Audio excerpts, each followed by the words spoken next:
internacionales, rubros en ese tipo.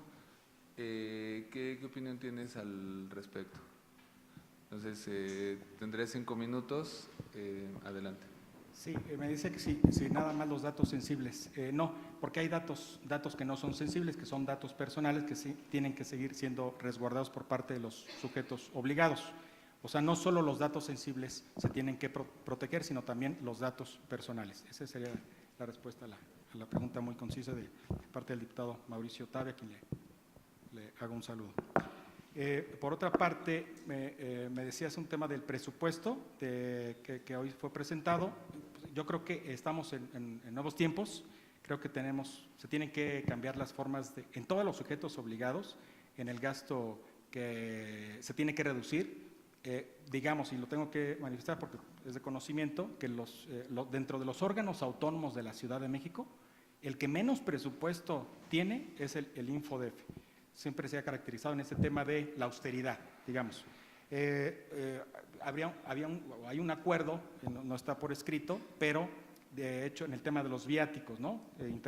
Viajes internacionales, viajes nacionales, es de que solo viajaran dos comisionados por año, cuidando, sobre todo porque el Info pertenece a organismos internacionales, entonces también eso, pues digamos, tiene referencia a nivel internacional el instituto. Sin embargo, yo creo que se tiene que homologar a las nuevas disposiciones, digamos, nacionales en el tema de eliminar pues, algunos rubros no afectando los derechos de los trabajadores.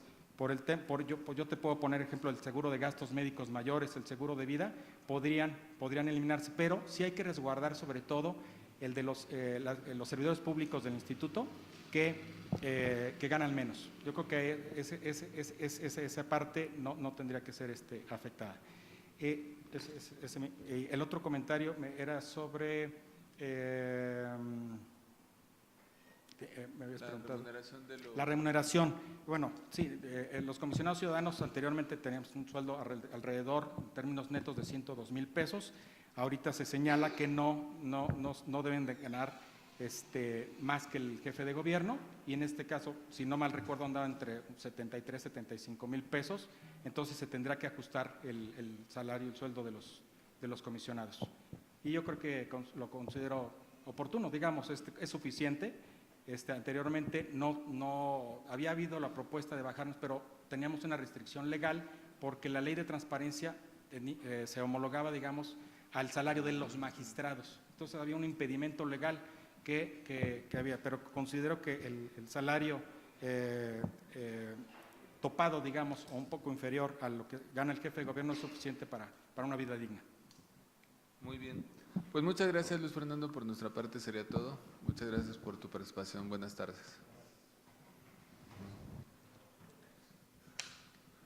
Hasta luego. Buenas tardes. Se encuentra Montes Márquez Gabriela Inés. ¿Sí?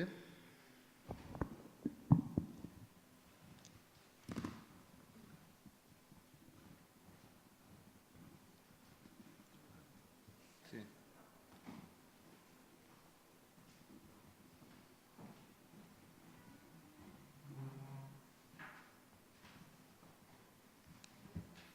Hola, buenas tardes. ¿Cómo estás? ¿Cómo prefieres que te digamos, Gabriela o Inés? Gabriela. Gabriela. Buenas tardes, Gabriela. Gabriela. Buenas tardes. Bienvenida al Congreso de la Ciudad de México. Te presento a mi compañero diputado secretario de la Comisión, Mauricio Tabe, Carlos Castillo, presidente, tu servidor. Mucho gusto. Ambos integrantes de la Comisión de Transparencia y Combate a la Corrupción de este Congreso. Y bueno, como ya tienes conocimiento, vas a tener una participación inicial de 10 minutos. Posteriormente vamos a sacar una pregunta de aquí de la urna. Te comento que son las que recibimos por parte de la ciudadanía a partir de los diversos medios electrónicos. Si mi compañero diputado, tu servidor, te queremos hacer una pregunta, la vamos a hacer en ese momento. Y vas a tener un mensaje de 5 minutos para el cierre. Aquí en el iPad te voy a poner el tiempo. Y cuando te reste 1 minuto, te voy a enseñar una tarjeta, y cuando se te acabe el tiempo te voy a usar esta otra. ¿Alguna duda? Todo bien, ya iba a poner mi cronómetro, pero creo que está mejor con el iPad. Muy bien. ¿Lista? Y adelante. Bueno, buenas tardes, encantada de conocerlos.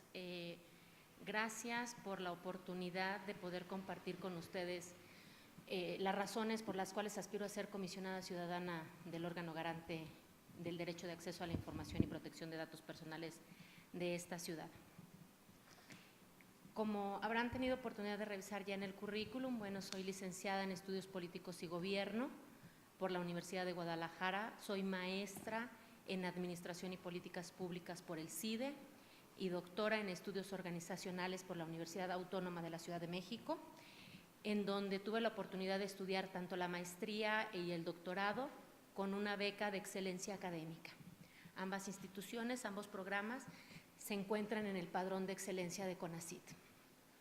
En el doctorado desarrollé mi trabajo de investigación en el estudio de la corrupción analizado desde una perspectiva organizacional orientada a identificar cuáles son los elementos organizacionales que inhiben o propician comportamientos corruptos por parte de los servidores públicos.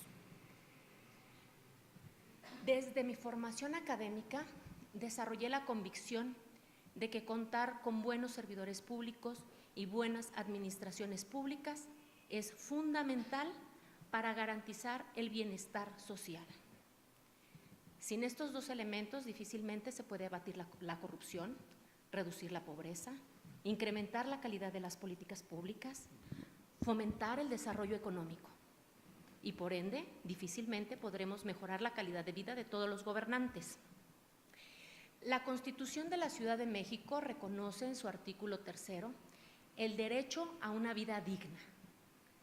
¿Ello qué significa? Significa contar con todas las condiciones para poder desarrollarnos plenamente como seres humanos, en un ambiente de respeto, de armonía.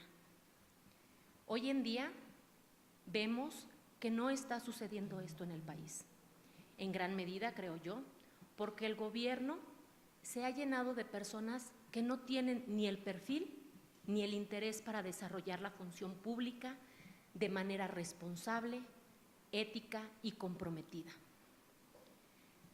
Tengo un poco más de 15 años de experiencia trabajando temas relacionados con el combate a la corrupción, transparencia, rendición de cuentas y en esta última etapa de mi vida del derecho a la protección de datos personales.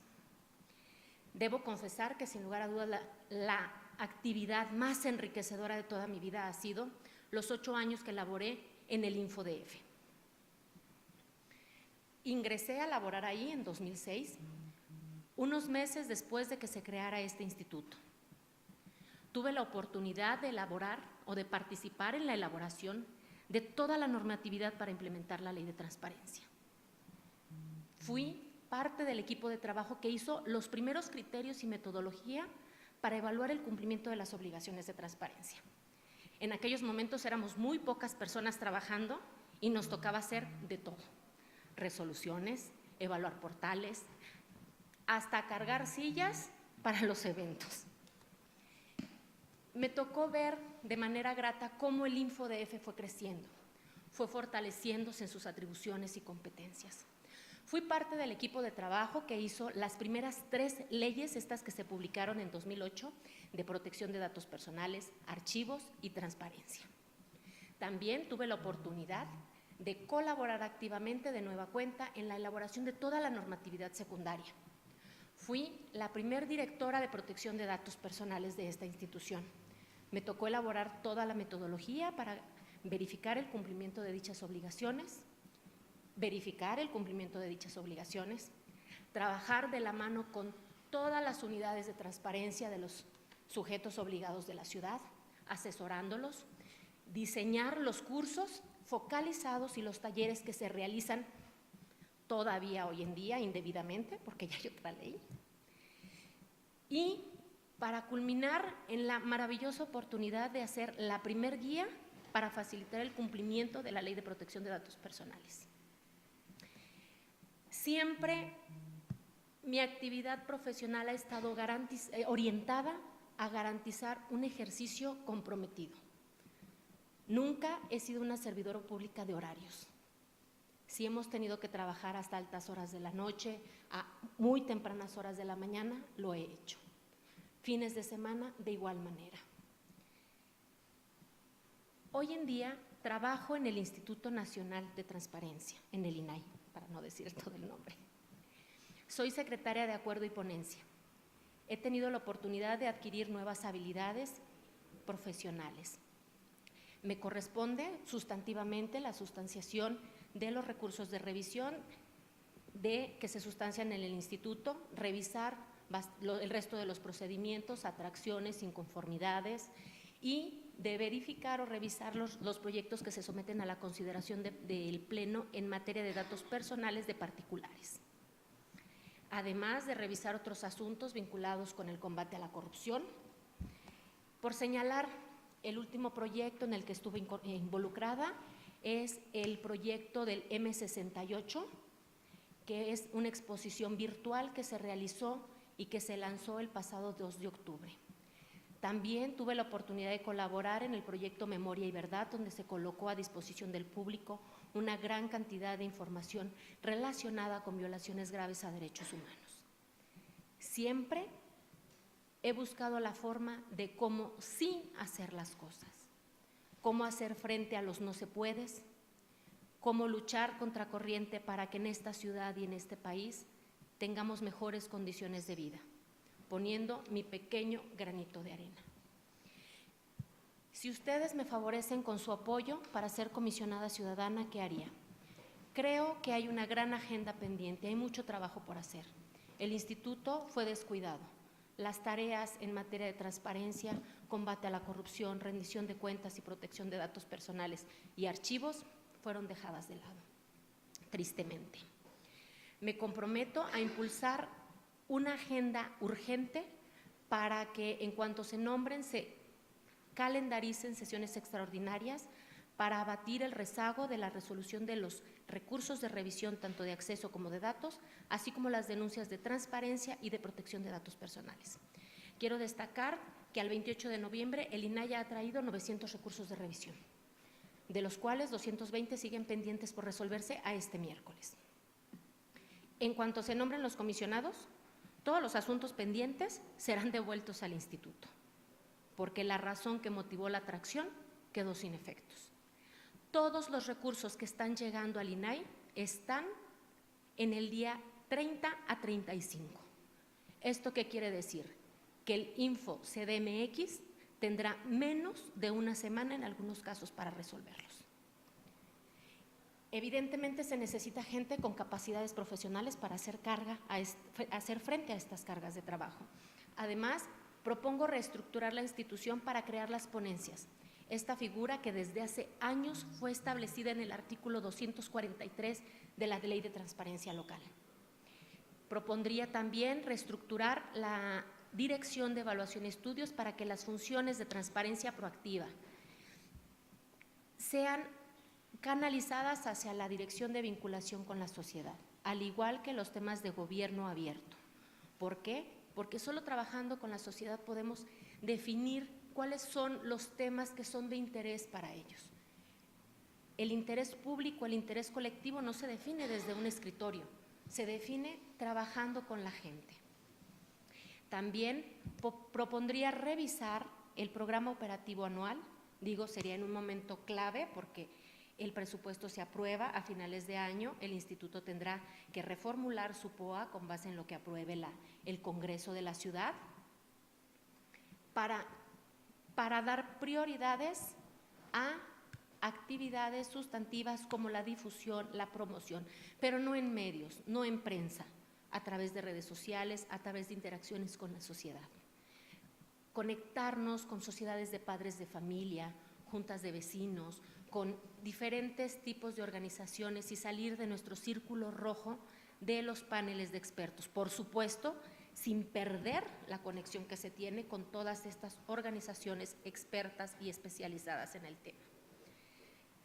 Pido el apoyo de todos ustedes, los integrantes de la comisión, yo sé que no están, pero espero que la puedan ver en línea, ¿no? Se está transmitiendo, para que me apoyen para ser comisionada. Sería un honor para mí trabajar de nueva cuenta para hacer de esta ciudad la ciudad más transparente del país, como lo fuera hace 5 años, para hacer de nueva cuenta un ejemplo nacional. Gracias. Muchas gracias a ti, Gabriela.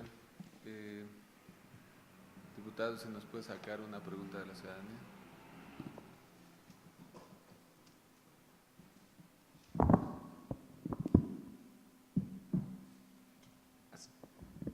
Buenas tardes. Buenas tardes. ¿Existe alguna diferencia entre el derecho de cancelación y de oposición respecto de los datos personales? Sí.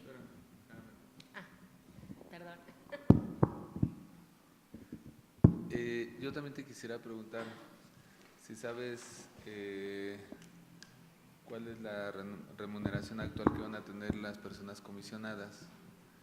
Y el día de hoy en el Congreso se entregó una primera propuesta de presupuesto 2019 del Instituto, donde vienen 2 rubros muy generales, uno correspondiente a viáticos nacionales, internacionales, transporte, alimentación, y otro que corresponde a seguros de vida, de gastos médicos mayores y un seguro de separación. ¿Qué opinión tienes al respecto?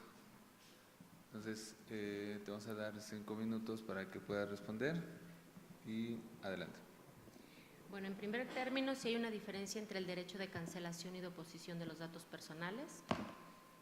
El derecho de cancelación se refiere a, por decirlo en términos prácticos, a la eliminación de los datos de los sistemas que se encuentran en los sistemas de tratamiento de los sujetos obligados. Por ejemplo, si yo tengo un juicio laboral, pensemos, la cancelación implicaría que los datos sean eliminados o que dejen de ser tratados por completo por parte de la Junta local. En contraparte, el derecho de oposición implica que yo ya no deseo que mis datos personales sean tratados para una finalidad concreta. Por ejemplo, sigue el juicio, ¿no? Síganlos tratando para materia del juicio, para notificarme, para todas las actuaciones, pero no quiero que mi nombre aparezca publicado en el boletín laboral. Esa es la diferencia sustantiva entre el derecho de cancelación y el derecho de oposición. Por otra parte, respecto al tema del presupuesto, bueno, como tal no sé exactamente cuánto va a ganar un comisionado, he escuchado que es el equivalente a lo que gana el jefe de gobierno o lo que va a ganar la próxima jefa de gobierno, que si no me equivoco oscila por las notas de prensa, digo, ¿no? 74, 75 mil pesos libres. ¿Cuál es mi opinión al respecto? Me parece que como servidores públicos nos toca acatar lo que dice la ley. El principio de división de poderes implica que cada quien debe hacer lo que le corresponde. Las leyes emanan de los legislativos. Ustedes son depositarios de la soberanía que los ciudadanos les otorgaron a través del voto. Si ustedes determinan que ese es un salario adecuado, ese es un salario adecuado. Francamente digo, yo en lo personal, a mí me parece que es un salario razonable. Las circunstancias económicas de este país pues no dan para que existan sueldos tan grandes. Tenemos una disparidad social brutal, familias completas que viven con 5,000 pesos, ¿no? Doctores, tengo compañeros doctores que ganan 12,000 pesos al mes. Entonces, si me preguntas si es razonable un sueldo de 74,000 pesos, para mí lo es. Respecto a la reducción de viáticos, seguro de gastos médicos mayores, pues esa es una disposición también que viene, supongo, de nivel federal. No te voy a negar, digo, yo tengo seguro de gastos médicos mayores hoy en día, como soy servidora pública del INAI. Afortunadamente nunca lo he utilizado, digo, y espero no necesitarlo de aquí a diciembre mientras dure, por cuestiones de salud. Me parece que es una buena prestación, pero de nueva cuenta, quien define cuáles son las prestaciones justas, adecuadas, son ustedes. Al resto de los servidores públicos tenemos 2 opciones, o las aceptamos y trabajamos acá, o las rechazamos y nos vamos a la iniciativa privada.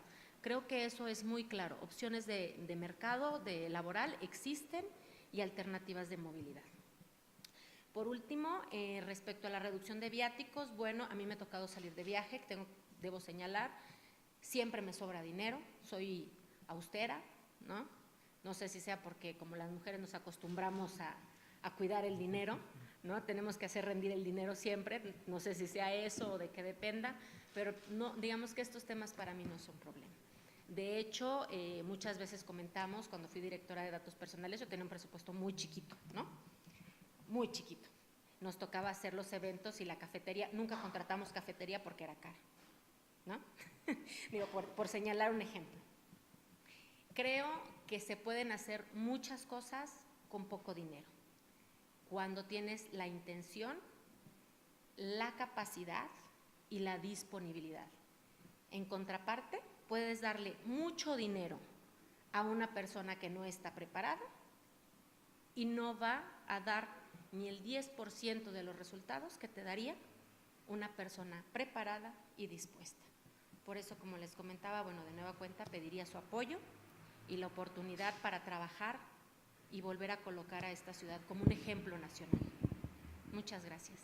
Muy bien, Gabriela, pues muchas gracias. Por nuestra parte sería todo. Muy buenas tardes. Tengas buen día. ¿Se encuentra ya Nava Polina? Sí.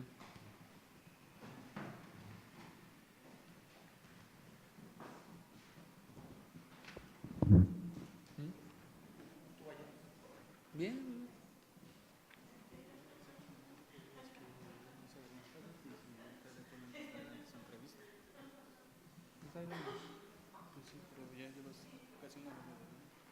Media hora. ¿Te puedes llevar este? Buenas tardes. Hola, buenas tardes. ¿Cómo estás? Bien, muchas gracias.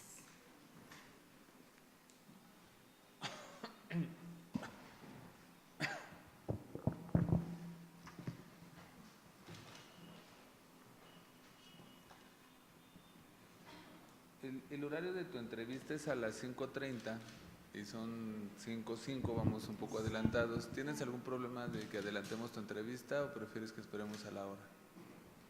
Me da igual, como ustedes tengan Ok. agendado, está bien, yo estoy aquí. Muy bien, entonces empezamos de una vez. Te lo comento porque como se sorteó el horario de las entrevistas, pues Sí. es para que quede establecido que fue con tu consentimiento.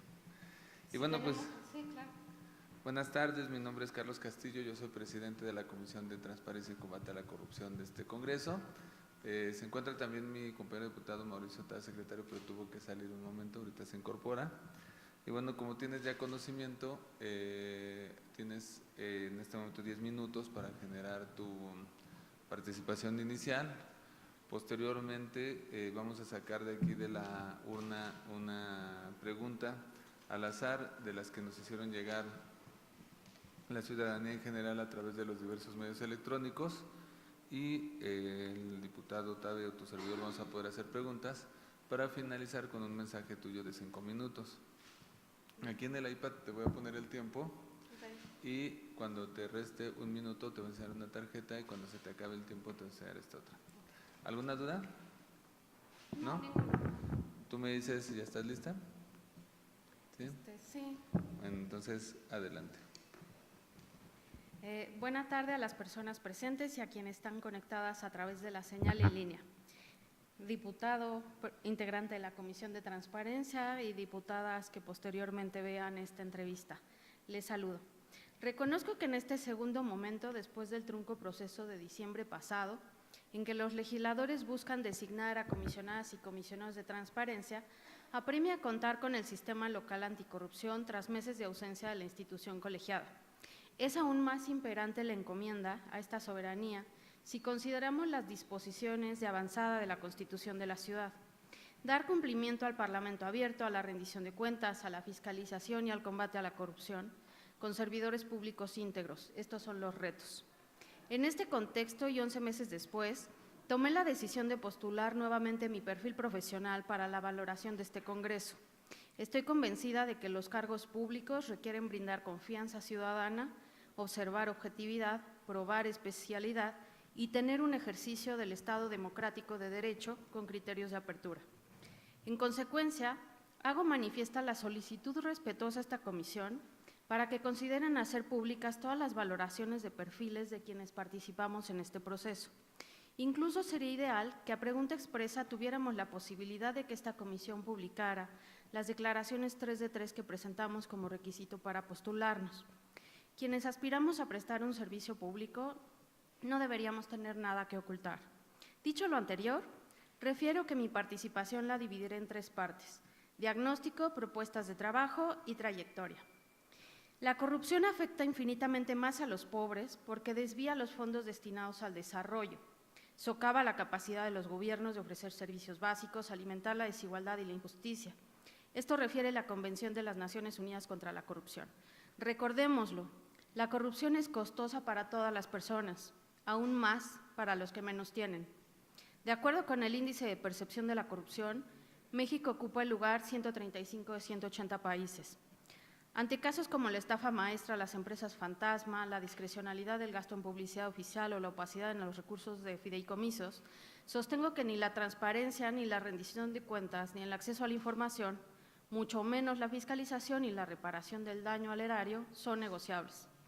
Con esta misma contundencia, tendríamos que garantizar el cumplimiento de transparencia de todos los sujetos obligados, que son 122 en la Ciudad de México. El país y su capital requieren de la permanente participación, supervisión y propuesta de un número creciente de ciudadanos, de organizaciones, de medios y de instituciones que exijan ejercer con legalidad las facultades y obligaciones de servidores públicos. Y es aquí donde quiero subrayar que el servicio público no está para abusar del poder o para omitir la ley. El abuso del poder camina con la toma de decisiones parciales. También se manifiesta a través de la simulación y de la omisión. Y los más afectados son los que menos tienen y los grupos en vulnerabilidad. De la lectura que hagamos de México participarán las propuestas que tengamos y el papel que elijamos desempeñar en el engranaje del país. ¿Qué puede abonar a mejorar las instituciones? Mi propuesta de trabajo se concentra en 3 ejes: Estado abierto, presupuesto abierto y transparencia accesible. Tienen el objetivo de que la transparencia y el acceso a la información generen beneficios sociales concretos.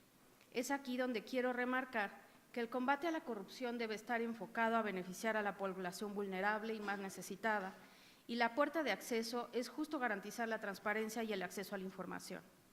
Estos ejes tendrían que realizarse en trabajo colegiado al interior del instituto, presentarse como modelos para los sujetos obligados y como propuestas en los sistemas local de transparencia, nacional de transparencia y anticorrupción. El Estado abierto va mucho más allá de lo que marca la Ley General de Transparencia. En el caso de la ciudad, la apertura es un principio rector. El Parlamento abierto debe regir al Congreso local. Ambas disposiciones son únicas en el país. La ciudad cuenta con el primer escalón para que la apertura del Estado sea obligatoria y por ende exigible. Es más, la Constitución refiere que la apertura debe contribuir a la solución de los problemas públicos. La apertura debe ser un lenguaje común y práctica cotidiana para cualquier autoridad. En este primer eje, mi propuesta es construir planes de acción con los sujetos obligados para implementar la apertura a través de metas viables y etapas de realización calendarizadas. El eje 2 se refiere a presupuesto abierto. Se construirá a partir de propuestas, de lineamientos y programas de acción fundamentados en la Constitución, la cual refiere que en el ejercicio y asignación de los recursos deben operar la transparencia y la rendición de cuentas. Mi propuesta es que el presupuesto abierto tenga como ejes transversales observar enfoque de género y el beneficio a las personas en situación de vulnerabilidad, como lo refiere la Ley General de Transparencia y los estándares internacionales. Estos lineamientos de presupuesto abierto deberán reflejarse en un primer paso en el uso presupuestal inmediato del organismo garante. El eje 3 de mi plan de trabajo se refiere a transparencia accesible. Propongo realizar políticas y programas de difusión ciudadana para que la información que presenten los sujetos obligados en sus sitios web y uso de TICs sea accesible, se presente en lenguaje ciudadano, con perspectiva de género, grupos en situación de vulnerabilidad y enfoque de derechos humanos. Mi trayectoria se caracteriza por analizar y construir propuestas institucionales con perspectiva democrática de derechos humanos y de rendición de cuentas, a través de la academia, de la incidencia, de la investigación aplicada, de los medios de comunicación, desde sociedad civil y como funcionaria pública. En los 25 años de experiencia he trabajado con grupos interdisciplinarios, plurales, con legalidad y factibilidad, con integridad, ética y resultados. Prueba de ello son los procesos institucionales en los que he participado. Fui coordinadora de Transparencia y Parlamento Abierto en la Asamblea Constituyente de la Ciudad por elección del Pleno. Fue la primera institución legislativa que implementó la apertura desde su reglamento interior y con acciones definidas. Se dejó constancia de haber sido el legislativo puntero en el país en parlamento